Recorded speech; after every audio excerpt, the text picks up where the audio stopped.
Hizi habari za mchana, natumaini mko salama. Bwana Yesu asifiwe sana. Tumsifu Yesu Kristo. Assalamu alaikum wa rahmatullahi ta'ala wa barakatuh. Nimewaita, nashukuru kwa kuja, kwa kuitikia wito huu. Mara kadhaa ninapokuwa na matukio muhimu, basi huwa nawaita kwa ajili ya kuweza kunisaidia kuweza kufikisha taarifa kwa umma. Nina mambo mawili ambayo ningetamani muweze kuyafikisha kwa umma, na Mwenyezi Mungu awasaidie na awape kibali ili aweze kwenda.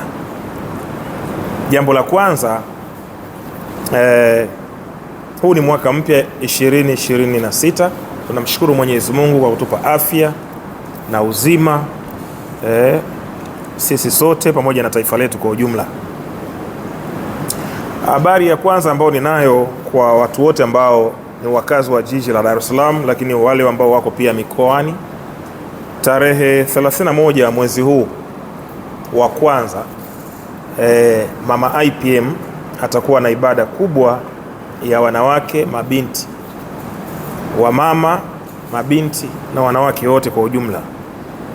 Ibada hii itafanyika tarehe 31 mwezi huu wa kwanza 2026, mwanzo wa mwaka, kwa kichwa cha habari kilichobeba mwanzo mpya wa mwanamke. Kama tunavyoamini katika neema ya Mwenyezi Mungu, Mungu ni Mungu wa watu wote, na kabla ya kumhukumu mtu huwezi kujua nini anachopitia. Wanawake wengi wamekuwa wakiteseka sana mambo mbalimbali ya kiuchumi, mahusiano, kazi, maisha, kifamilia na kadhalika. Lakini tunatambua ya kwamba mwanamke ni mwanamke na ni kiumbe ambaye ana vita toka alipoumbwa kwa mara ya kwanza. Mwenyezi Mungu alipomuumba mwanamke, of course alianza kumuumba kwanza mwanaume, then baadaye akafuatia mwanamke.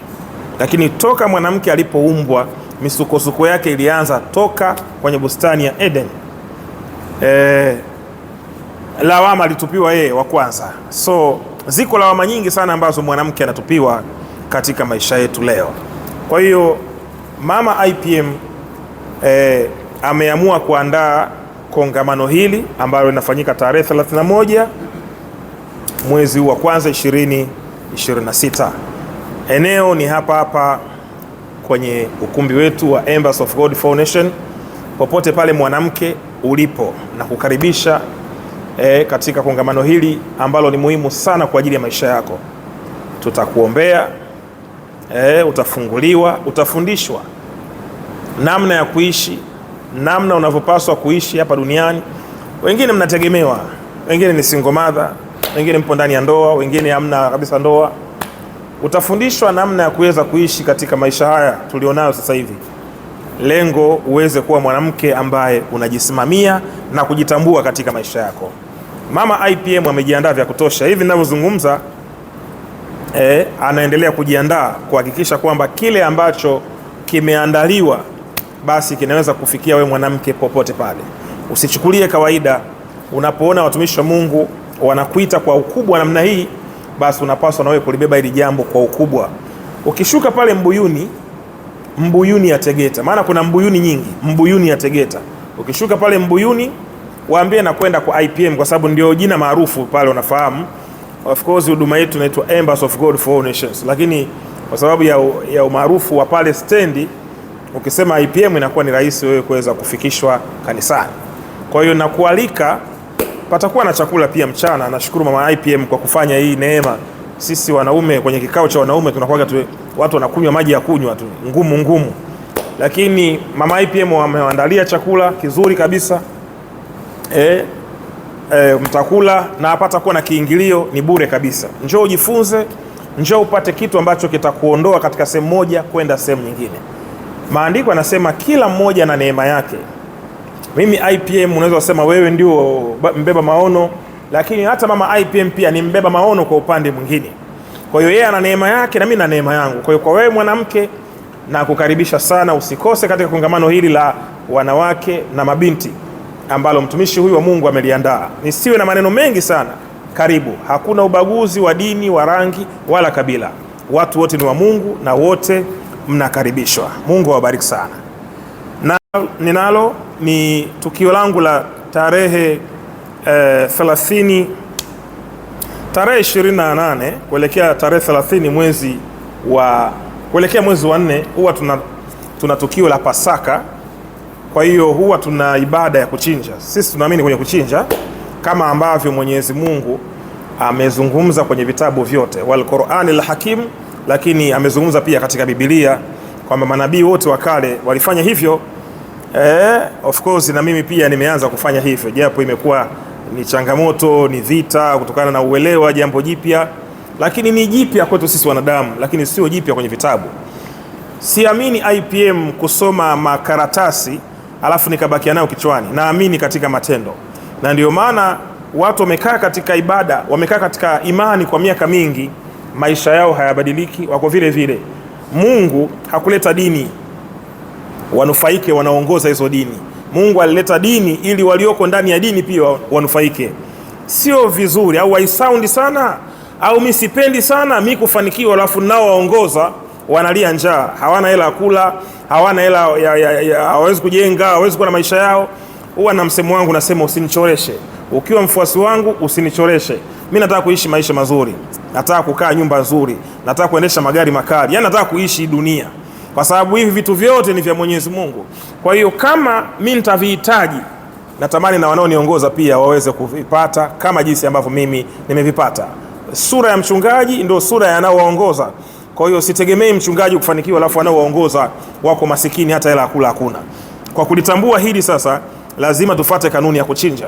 Kwa hiyo wale ambao mko mikoani, huwa tunatuma video kama hizi mapema, kwa sababu watu mnatakiwa mjiandae. Hauji kupiga story, unakuja kuchinja. Kwa lazima ujiandae nauli, ujiandae hoteli, ujiandae namna kupata hela ya mnyama na kadhalika. Njoo, hautajutia, kwa sababu watu wote waliohudhuria ibada ya kuchinja hakuna hata mmoja aliyejutia. Mungu wa mbinguni awabariki sana. Fika Dar es Salaam kwa nyinyi ambao mko nje ya nchi, mmetufuatilia Kenya, Burundi, Zambia, Mozambiki, Malawi, Namibia, South Africa, wengine wanatoka mpaka Marekani, Canada, wanakuja kwa ajili ya ibada hii kubwa ya mwezi wa 4 ya kuchinja.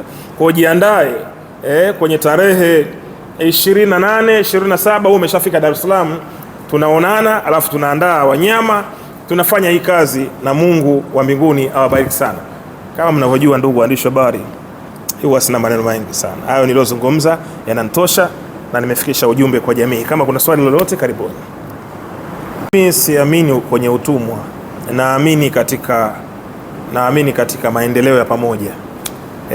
Mke wangu mimi nampenda sana na natambua hilo. Kwa hiyo siamini kwamba ukimficha mwanamke ndio inafaa. Ana kipawa, kila mwanadamu duniani ana kipawa. Kwa hiyo kama yupo sound mwanamke kuja kwa mchungaji wa kiume kumwelezea kwamba imagine sasa mwanamke sasa sehemu zake huku, nielewe nikisema hivyo, Ikulu kuna shida huku Ikulu, afu anakuja kwa mchungaji wa kiume, yani kunakuwa na ukakasi fulani. Kwa hiyo kama una mke alafu Mungu amempa kipawa cha uchungaji, ina sound vizuri, akienda kumwelezea matatizo yake anakuwa yuko comfortable na anakuwa anaelewa kwa sababu ni mwenzie. Kwa mimi naamini kwenye kunyanyua vipawa, mimi siamini kwenye utumwa, na ndio maana watu wote ambao nakuwa nao natamani wapande. Kwa hiyo yeye kwa sababu ni mama IPM inakuwa ni zaidi. Kwa hiyo natamani kipawa chake kiende juu zaidi. Anafundisha, comment ni nyingi, watu wanasema mama tunakuelewa, tunapenda unavyofundisha. Kwa hiyo hakuna sababu ya kukificha hicho kipawa, zaidi sana kukinyanyua ili watu waweze kupokea kile ambacho Mungu amekiweka kwake. IPM nafuatiliwa na vijana wengi sana kwenye society na wanapenda sana lifestyle yangu. Mimi nilichokataa hapa duniani ni kuishi maisha ya watu. Yaani mimi nataka kuishi maisha yangu, kwa sababu 60% au 70% ya wanadamu wote unaowaona mkiwepo nyinyi waandishi wa habari, mnaishi maisha ya watu. Yaani hutaki kuishi maisha yako. Yaani kuna vitu unatamani uvifanye, lakini unasema nikifanya hivi watasemaje? Wataonaje? Unaona bwana? Kwa mimi naishi maisha yangu na bado, yani mwaka huu ndio itakuwa balaa zaidi. Sasa hebu upata picha, hivi kitu gani kigumu kumkisi wife au Adam na Hawa kutembea uchi kwenye bustani ya Eden? Yaani hebu angalia uzito hapo upi. Yaani Adam na Hawa kwenye bustani, maandiko ndio yanavyosema hivyo, hawakuwa na nguo. Kwa hiyo mzee ile hata maana kama walikuwa wanamsifu Mungu, walikuwa wanamsifu Mungu akiwa uchi. Yesu uko hapa, ngoma huko chini nalo zinaenda hivi zinarudi hivi. Hivyo ndivyo Biblia inavyosema, hawakuwa na nguo. Sasa afadhali hata mimi navaa nguo tu, unabakia tu mdomo na mkisi wife. Kwa hiyo mimi siamini katika kuyaishi maisha ya watu wengine. Sijamkisi, hatujafanya mapenzi madhabahuni, hatujavua nguo madhabahuni, pale tuko nyumbani na familia. Mimi nikiwa nyumbani sio mchungaji kaka. Yaani mimi nikiwa nyumbani nakuwa Rayvanny, mimi nikiwa nyumbani nakuwa Mbidogi, yani malavilavi. Unaona vizuri? Piga songi nini, namwimbia wife nini. Unajua kaka, hawa watoto wa kike hao wamekuwa kwenye mazingira ya shida sana. Hawa wanawake wetu wa Kiafrika hao wa Kitanzania wamekuwa kwenye maisha magumu sana. Kwa anapoingia kwenye ndoa, hategemei tena wewe umzidishie nini? Umzidishie uchungu. Inabidi wewe uwe faraja yake. Yaani mwanamke, mimi nakueleza ukweli, siongei maneno ya uongo. Mimi nikianguka sasa hivi IPM kafa, wife mimi atapata shida sana. Kwa sababu nimejitahidi, unaelewa vizuri, kumuonesha upendo. Nimejitahidi kumuonesha nini maana wanaume. Unaelewa vizuri? Yaani kumfanya comfortable. Unaelewa vizuri? Yaani mimi natamani kila kitu kizuri nimfanyie. Lengo yani aone kabisa huyu ni mwanaume. Kwa sababu kanikubali mimi nikiwa nalala chini. Kanikubali mimi nikiwa sina chochote, nina 5,000 mfukoni. Kwa nini nisimstahilishe mwanamke kama huyo? Kama tunaowapenda wanasubiri tuwe navyo ndo watupende. Alafu ukampata mtu anayekupenda ukiwa huna chochote. Kwa nini